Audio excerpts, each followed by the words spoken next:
Welcome to VAR India News Hour. It is time to redefine network infrastructure SASE. The old model of network infrastructure, that is centralized corporate data centers secured by an on-premise network perimeter, does not work for today's modern enterprises. Data that used to live in data centers now lives in the cloud and SaaS applications.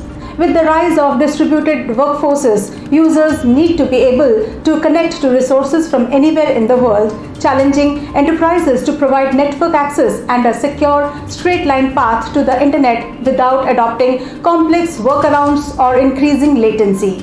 SASE, or Secure Access Service Edge, is an architecture that combines necessary branch WAN edge functionings including SD-WAN, routing, segmentation, zone-based firewall and WAN optimization with comprehensive cloud-delivered security services delivered and managed in the cloud.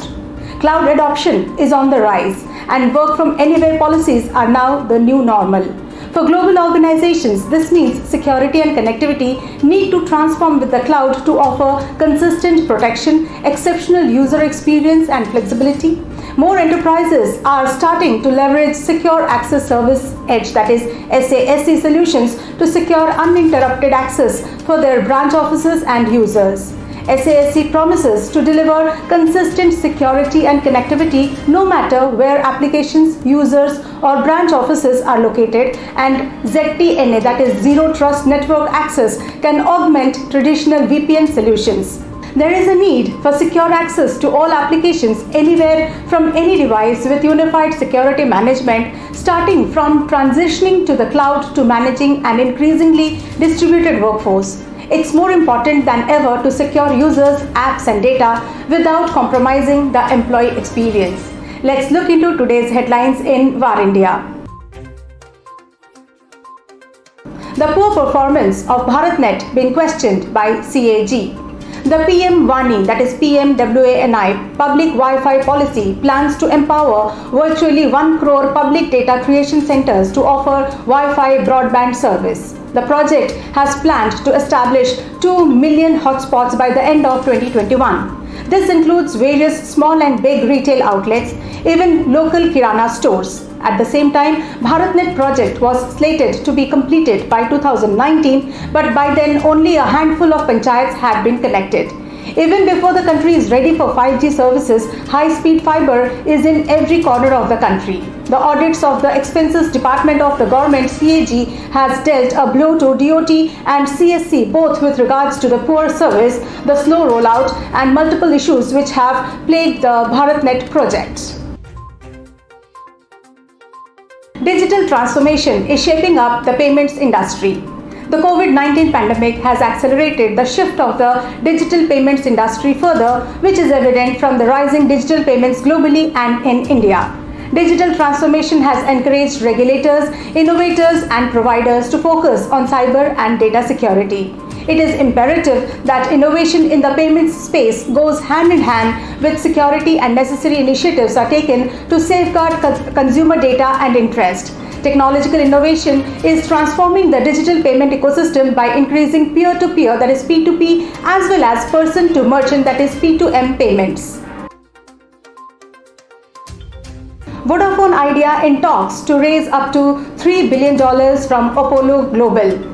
In a bid to raise funds to pay off its debt, Vodafone Idea, that is VI, is said to be approaching American private equity players Apollo Group Management, that is AGM. VI is said to be in talks with various private equity players to manage funds of up to $3 billion to honor its debt payment commitment of around Rs 225 billion by December 2021. VI is expected to pay spectrum outstanding and adjusted gross revenue, that is AGR, dues to the Telecom Regulatory Authority of India, among others.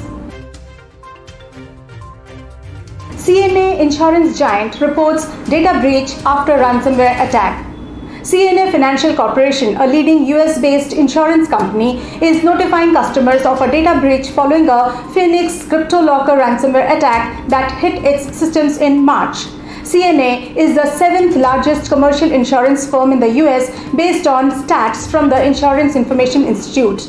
The company provides an extensive array of insurance products, including cyber insurance policies, to individuals and businesses across the US, Canada, Europe, and Asia.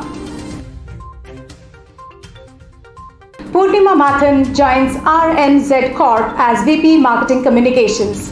Purnima Mathan has resumed as the Vice President of Marketing Communications at RNZ Corporations. She will be leading the branding and communications for the organization. Mathan has experience of over 20 years in marketing communications and corporate communications in India as well as the US. She has led internal and external communications for B2B and B2C clients.